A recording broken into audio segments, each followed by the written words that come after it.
The key for us is really not to rush the process. I mean, our guys that'll be doing this, they prep the track at Volusia, they prep the track at Syracuse, they help here at Charlotte. They just know how to do a dirt track. So putting it down on asphalt presents some problems.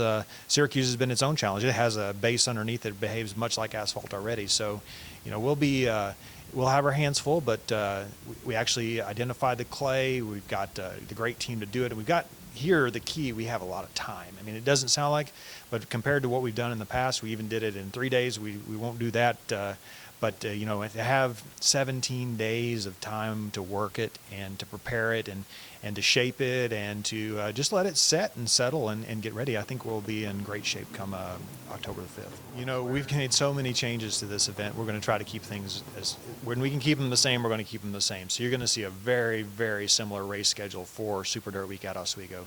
We'll go back to Friday night lights because they have a great lighting setup for the facility. So we'll be doing some nighttime racing, which I think will be really cool for those heat races on Friday night.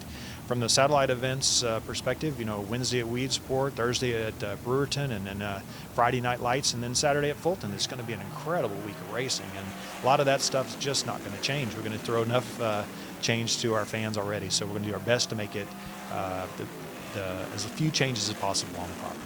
The fans that have put down deposits are anxious. They're ready to start picking out their sites. So the maps and all that were published. But the great thing about it is the first 2 phone calls today were people that had never been to Super Dirt Week before. The camping, I've said it before, the camping is the most critical part of Super Dirt Week. It really provides a nucleus for the event. People come in and they want to hang out with their friends. It's really the reunion we've talked about. So camping has been the most critical piece we've been trying to balance.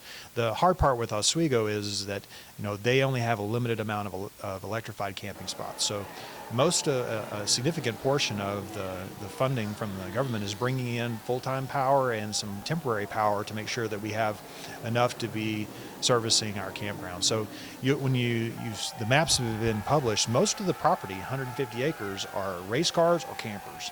And the rest is going to be the racetrack and midway and just all the things that we needed. We've worked with the city. They're very familiar with their Harbor Fest on effectively remote camping and shuttle services and trolleys working. So it's going to be a different aspect for Super Dirt Week, but the campers are our priority in getting those guys worked in, and there's actually a lot of acreage, and when people start to see how it's going to play in, I think they're going to have a lot of fun.